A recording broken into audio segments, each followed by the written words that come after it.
میں یہ تسلیم کرتا ہوں کہ یہ میرے گناہوں کی وجہ سے ہے، میں معافی مانگتا ہوں تو مجھے معاف کر دے۔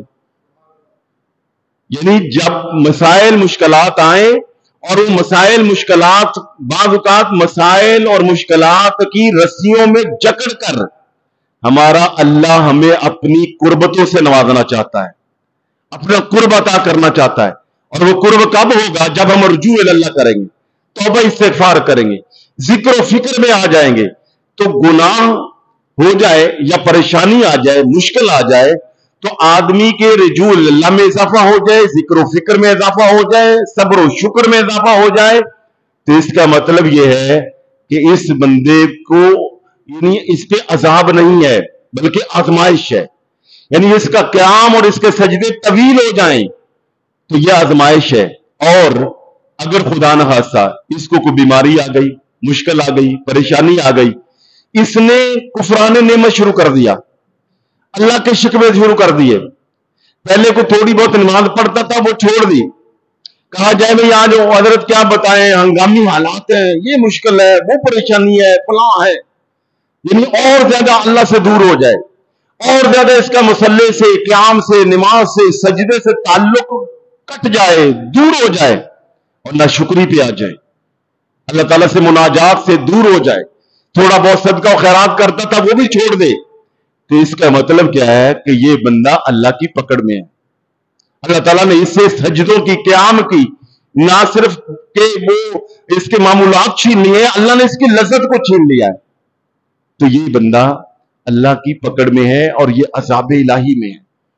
اچھا، یہ جو آزمائش ہے یہ بعض اوقات گناہوں پہ بھی آتی ہیں، اور بعض اوقات یہ نیک لوگوں کو ان کے تقوی و طہارت کی وجہ سے بھی آتی ہے کہ اللہ تعالیٰ اس کی وجہ سے ان کے درجات میں اضافہ کرتا ہے۔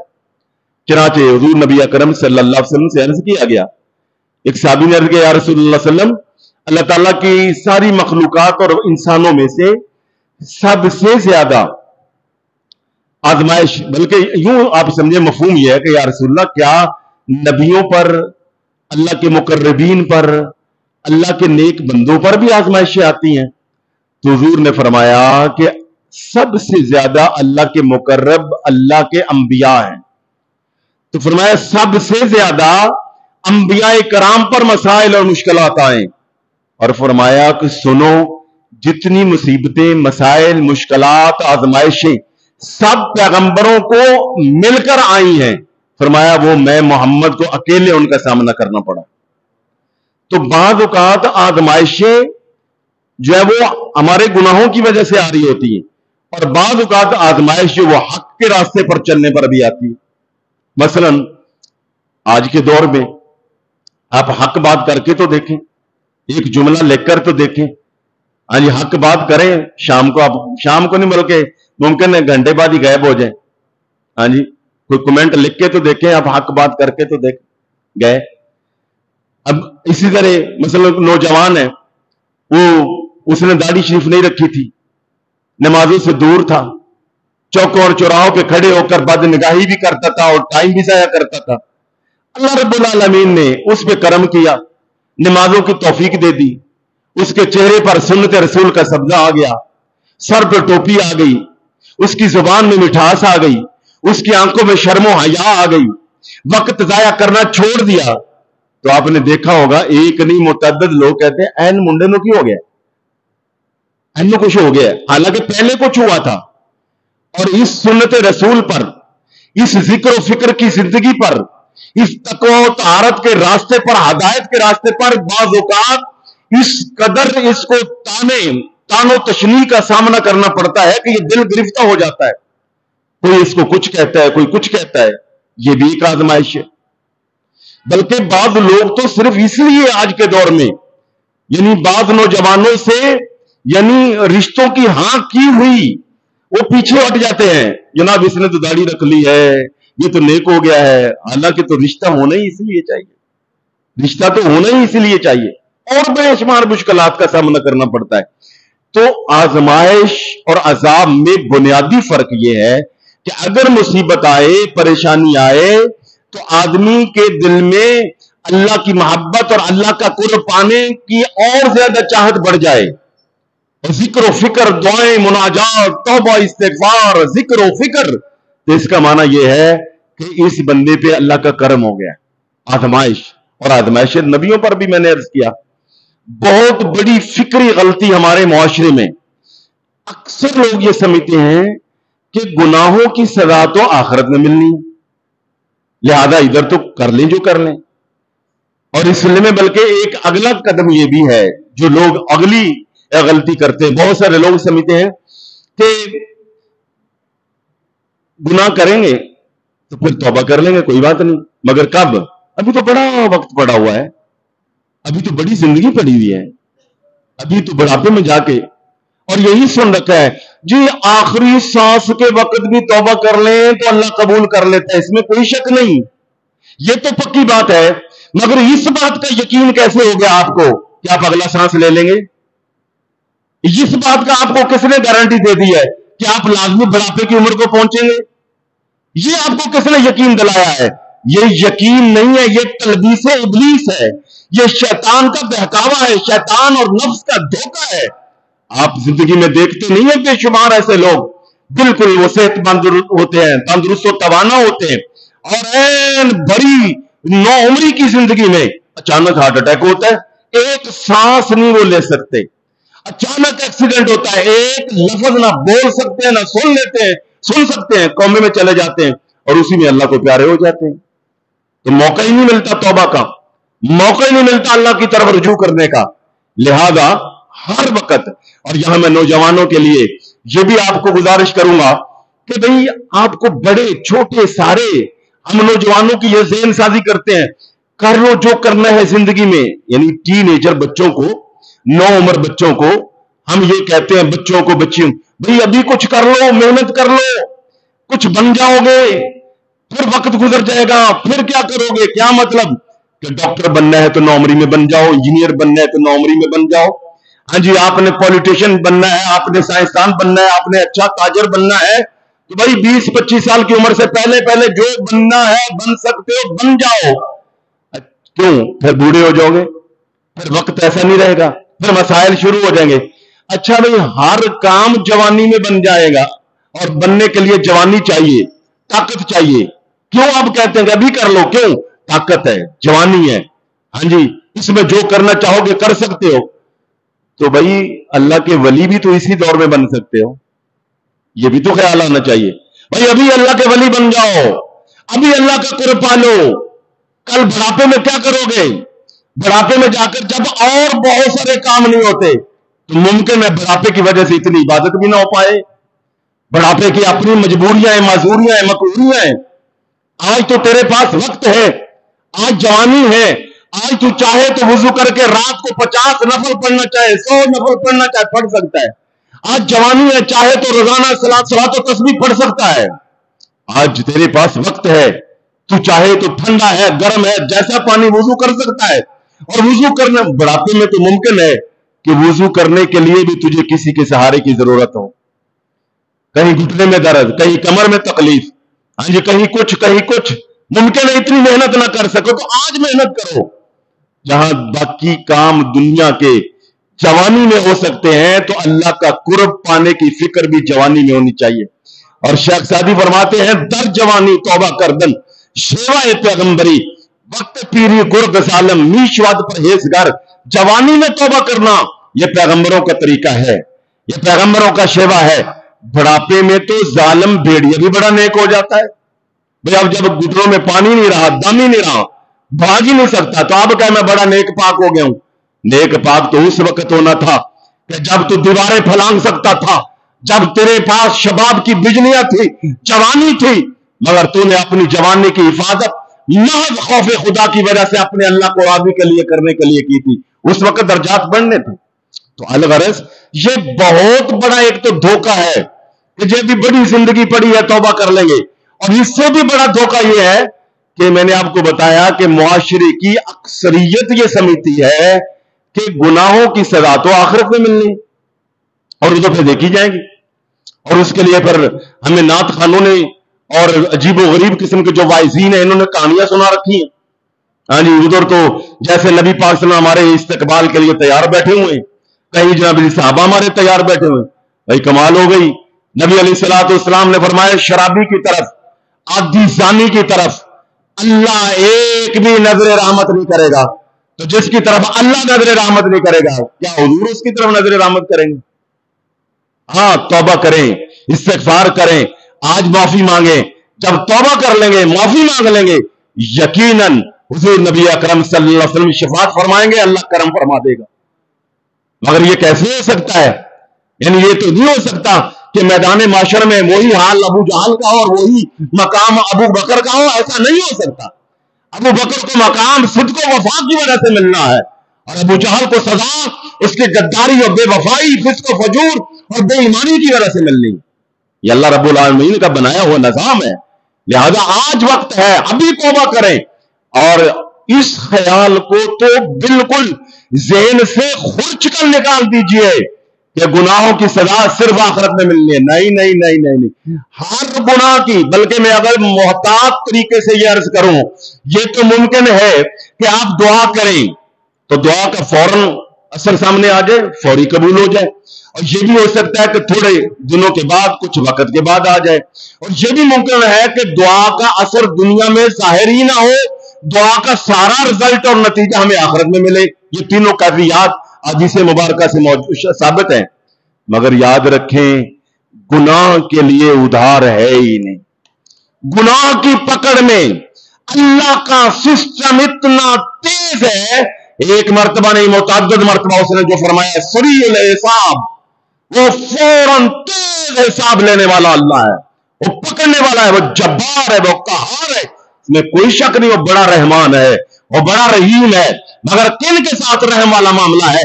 جس پر اس کی رحمت ہوتی ہے، جو رجوع اللہ کرتا ہے، جو توبہ کرتا ہے، جو ندامت اختیار کرتا ہے، جو شرمندگی سے آنسو بہاتا ہے، جو ذکر و فکر کر کے اللہ رب العالمین سے معافی کی درخواست کرتا ہے. وہ کتنا بڑا دنیا کا گناہگار کیوں نہیں ہے؟ اس نے 100 قتل کیوں نہیں کیا؟ ساری زندگی زنا میں کیوں نہیں گزاری؟ جھوٹ بولے، بڑے سے بڑے گناہ کیے، سچے دل سے توبہ کر لے، اللہ معاف کر دے گا. مگر یہ معافی نہ مانگے، یہ اس کی طرف رجوع نہ کرے، از خود معاف نہیں کرے گا. از خود تو پھر وہ عدل کرے گا، از خود تو پھر وہ سزا دے گا. تو یہ تو ذہن سے کھرچ کر نکال دیجئے. میں بار بار عرض کر رہا ہوں کہ ہمارے ہاں تو بعض لوگ تو یہاں تک کہتے ہیں اے جہان مٹھا تھے اگلے کنے ڈٹھا. اور بے شمار ایک آدھ مرتبہ اپنی زندگی سے، میں پورے چیلنج اور رسوخ سے عرض کرتا ہوں، ایک آدھ مرتبہ آپ نے اپنے کسی نہ کسی دوست ویلی عزیز سے سنا ہوگا، او یار اگے پھر ویکھی جائے گی. ضرور کہنا ہے اگے پھر ویکھی جائے گی. اور یہ کیا مطلب؟ وہ یہ سمجھتے ہیں کہ اگے یہ ہونا ہے جو ہونا ہے. پھر صراط وہاں پہ ہے، میزان وہاں پہ ہے، جہنم وہاں پہ ہے، سزا وہاں پہ ہے. ادھر کچھ نہیں. نا نا نا نا، میں نے عرض کیا کہ ممکن ہے دعا میں تاخیر ہو جائے، قبولیت میں یا اس کے اثرات ظاہر ہونے میں. ادھر گناہ کرتے ہیں، جس جگہ گناہ کیا ہے وہیں سے اثرات شروع ہو جاتے. گناہ کے معاملے میں رعایت ہے ہی نہیں.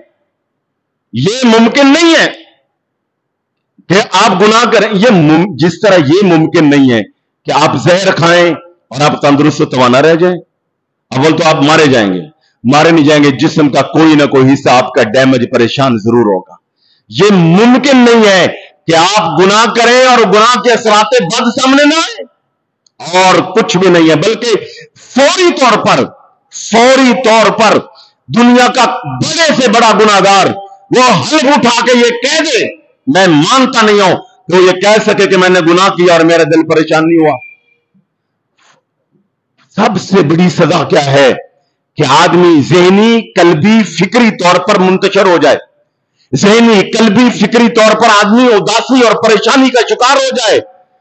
جیسے ہی آپ گناہ کریں گے، پہلا کام فوراً یہ ہوگا، آپ کا دل اچاٹ ہو جائے گا، پریشانیاں آپ کو شروع ہو جائیں گی. تب سنیے قرآن پاک کیا کہتا ہے. قرآن عظیم الشان، اللہ جل شانہ فرمایا وَلَنُذِيقَنَّهُمْ، یہ جو ہے نون سکیلا کا ہے. یہ قرآن پاک میں وہاں آتا ہے کہ جہاں بات تاکیدن کرنی ہو. تاکیدن مثلا یعنی بھئی یہ کام تو ضرور ضرور ایسے ہے. تاکید پر تاکید، تاکید عقید کے لیے یہ نون سکیلا کا لایا جاتا ہے. اللہ پاک نے فرمایا سورہ سجدہ میں وَلَنُذِيقَنَّهُم مِّنَ الْعَذَابِ الْأَدْنَىٰ دُونَ الْعَذَابِ الْأَكْبَرِ لَعَلَّهُمْ يَرْجِعُونَ، فرمایا کہ بڑا عذاب، اکبر عذاب تو ہم آخرت میں دیں گے، بڑا عذاب آخرت میں دیں گے، مگر فرمایا چھوٹا عذاب ہم یہاں دنیا میں ضرور دیں گے۔ وَلَنُذِيقَنَّهُم، ہم ضرور بر ضرور چکھائیں گے، من العذاب الادنی، ان کو چھوٹا عذاب، دون العذاب الاکبر، اس بڑے عذاب سے پہلے۔ وہ بڑا عذاب کون سا ہے؟ آخرت کا۔ اس بڑے آخرت کے عذاب سے پہلے دنیا میں انہیں چھوٹا عذاب ضرور چکھائیں گے، لعلہم یرجعون، اس لیے تاکہ یہ باز آ جائیں، تاکہ یہ لوٹ آئیں۔ اور اس چھوٹے کو میرے اور اپنے والا چھوٹا نہ سمجھنا، یہ جو چھوٹا عذاب ہے نا، یہ میرا اور آپ کا چھوٹا نہیں ہے۔ اس کو آپ ذرا اس طرح سمجھیے، اللہ جل شانہ نے اس پوری دنیا کو، دنیا کائنات کو، سماوات اور اس زمین کو، اس کی خشکی کو، اس کی تری کو، دنیا اور دنیا کی تمام نعمتوں کو، اس کے تمام DHA، اس کے ماروز، اس کے باغات، اس کی نہریں، دریا، اس کے ہیرے جواہرات، اس کے بینک بیلنس، اس کے پلازے، یہ سارا کچھ جو دنیا میں ہے، اس کو قرآن نے کہا متاع الدنیا، یہ دنیا کی متاع ہے، یہ دنیا کا مال ہے، جس کو ہم بہت سمجھتے ہیں، بہت بڑا۔ اللہ نے اس کو کیا کہا؟ فرمایا یہ تمہارے لیے بڑا ہے، قل متاع الدنیا قلیل، حبیب ان لوگوں کو بتا دو یہ دنیا اور دنیا کا مال تو بڑا تھوڑا سا ہے، اصل نعمتیں تو وہاں ہیں۔ آپ ذرا سوچیں، جس کا قلیل اتنا بڑا ہے، جس کا قلیل جو ہے وہ 7 بر اعظموں پر پھیلا ہوا ہے، اس کا کثیر کتنا بڑا ہوگا؟ اس کا کثیر۔ تو جس کا چھوٹا عذاب دنیا میں بے شمار ایسی پکڑیں آپ دیکھتے ہیں، جس کا دنیا میں چھوٹا عذاب اتنا ہے کہ ہم برداشت نہیں کر سکتے، تو اس کا بڑا عذاب جہنم کا کیسے برداشت کر سکیں گے؟ چنانچہ وہ آتا ہے نا کہ مغلیہ دور کا کوئی شہزادہ تھا، تو وہ شہزادہ رات کو جب وہ ایک اس کی جو کہہ لیں کہ باندی کہہ لیں سرونٹ خاتون جو ہے وہ اس پہ فریفتہ ہو گئی، تو رات کو اس نے اس کو برائی کی دعوت دی، تو دیا جل رہا تھا، تو اس نے اس کو دعوت دی، اس نے کہا آئیے، وہ 1 منٹ ٹھہر جائیے، اپنی چھوٹی والی یہ والی انگل وہ جو دیا جل رہا تھا اس کے اوپر کر دی۔ اب ظاہر ہے وہ چیخا رویا، اس نے یہ کیا کیا؟ میں آپ کو کیا دعوت دے رہی ہوں پاگل، یہ کیا؟ کہا میں نے ٹیسٹ کیا تھا، اگر یہ دیے کہ تھوڑی سی آگ میرا جسم برداشت کر سکتا ہے نا، پھر میں یہ حسارت کرتا ہوں تاکہ کل میں جہنم کی آگ، جب میں یہی نہیں برداشت کر سکتا، چھوٹے سے دیے کہ یہ چھوٹی انگلی یہی ابھی پورا جسم نہیں ڈالا، تو وہ جو اتنا گہرا وہ جہنم ہے کہ جس کے اوپر سے پھینکا جائے گا، اور حضور نے فرمایا کہ 50,000 سال لگیں گے اس کے پیندے تک جانے کے لیے۔ اور جس کی آگ کا عالم یہ ہے کہ دنیا کی جو تیز ترین آگ ہے، بھٹی کی آگ جو لوہے اور پتھر کو پگھلا دیتی ہے، اس سے 72 گنا وہ زیادہ تیز آگ ہے۔ جب میں یہ چھوٹے سے دیے کی اس جو ہے وہ سلاخ اور اس آگ کو برداشت نہیں کر سکتا، تو جہنم کی آگ کو کیسے برداشت کروں؟ تو کہا کہ اللہ تعالیٰ ضرور بر ضرور اس بڑے عذاب سے گناہگاروں کو دنیا میں چھوٹا عذاب چکھائے گا تاکہ یہ باز آ جائیں۔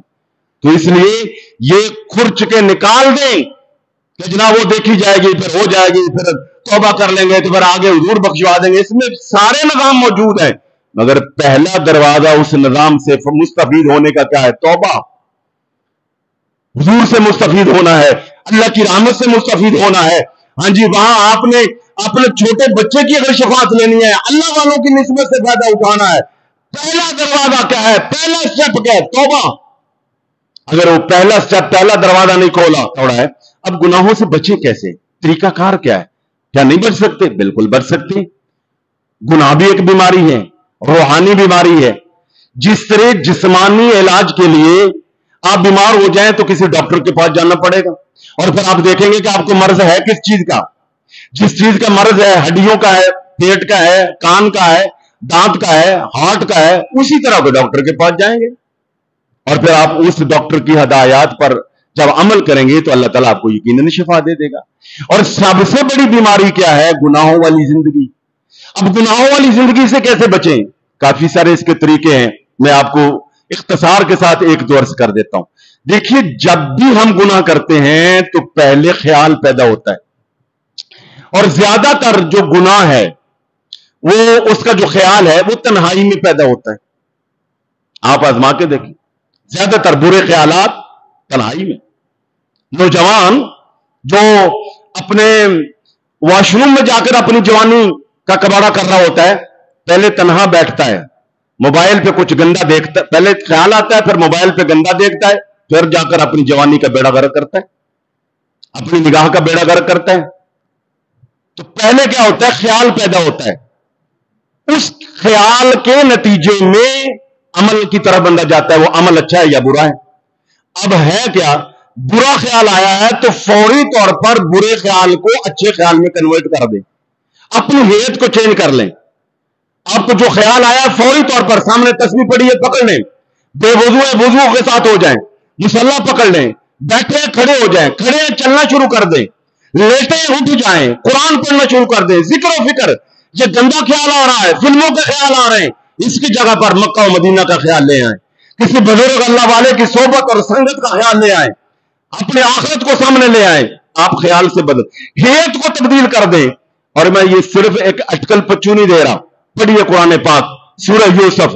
حضرت سیدنا یوسف علیہ السلام کو زلیخا نے 7 دروازوں کے پیچھے لے گئی، 7 تالے لگا دیے۔ خاتون اول، اور اچھا ہم کہتے بڑا مشکل ہے حضرت، کیا کروں؟ جب خیال آتا ہے نا پھر بچا نہیں جاتا۔ ہمیں تو صرف خیال آتا ہے، یہاں خیال نہیں تھا، عملی طور پر 7 دروازوں کو تالے لگ چکے۔ خاتون اول بادشاہ کی بیٹی، بادشاہ کی بیوی، اور عام علاقے کی نہیں، مصر کی حسینہ، یہ کائنات کے حسین انسان تھے تو وہ بھی معمولی نہیں تھی، جوانی ادھر بھی ادھر بھی، اور 7 دروازوں کے پیچھے جا کے تالے لگا کے قرآن کہتا ہے، قرآن سورہ یوسف میں خود کا ہے طلاق، یوسف آؤ، اب دیر کس بات کی ہے؟ اور روایات میں آتا ہے کہ وہاں اس کے کمرے کے اندر اس کا بت پڑا ہوا تھا، صنم، اس کے اوپر اپنا دوپٹہ اتارا اور اس کی آنکھوں پہ دے دیا، کہا باقی تو باہر تالے لگے ہوئے، ایک میرا صنم پڑا ہوا تھا، یوسف آؤ، اس کی بھی آنکھوں پر میں نے پردہ ڈال دیا ہے، کپڑا ڈال دیا ہے۔ حضرت یوسف علیہ السلام نے فرمایا زلیخا یہ تیرا خدا ہے، جس کی آنکھوں پر دوپٹہ آ جائے یہ دیکھ نہیں سکتا، میرا خدا وہ ہے جو 7 آسمانوں سے اوپر دیکھ سکتا ہے اور 7 زمینوں کی تہوں کے نیچے دیکھ سکتا ہے۔ آپ نے کیا کیا تھا؟ لفظ بولا معاذ اللہ، اپنی کیفیت کو تبدیل کیا، ذہنی قلبی کیفیت کو تبدیل کیا، یہ لفظ کہہ کر معاذ اللہ، میں اللہ کی پناہ میں آتا ہوں، صرف یہی نہیں کہا، وہاں دوڑ لگا دی، کیفیت چینج کر دی، پتہ چلا گناہ سے بچ گئے، اللہ نے بچا لیا۔ اچھا ہم بعض اوقات کہتے ہیں حضرت کیا کریں، بس یوں سمجھے میں تو جکڑا ہوا ہوں، بیڑیاں پڑی ہوئی ہیں، بچا نہیں جاتا۔ او بھائی آپ تو خیالی طور پہ صرف جکڑے ہوئے ہیں نا، وہاں عملی طور پر حضرت یوسف علیہ السلام کو جکڑ لیا گیا تھا، عملی طور پر 7 تالے لگے ہوئے تھے۔ آپ صرف کیفیت تو چینج کریں، آپ اپنے خیال میں صرف پاکیزگی تو لائیں، آپ صرف اللہ کی طرف رجوع تو کریں، آگے دل کو کیسے پاک کرنا ہے، گناہ سے کیسے بچانا ہے، یہ تیرا کام نہیں ہے، وہ تیرے رب کا کام ہے۔ حضرت یوسف علیہ السلام کو پتا تھا دروازے بند ہیں، تالے لگے ہوئے، مگر کیا دوڑ لگائی، دوڑ آپ نے لگائی، تالے رب نے کھول دیے۔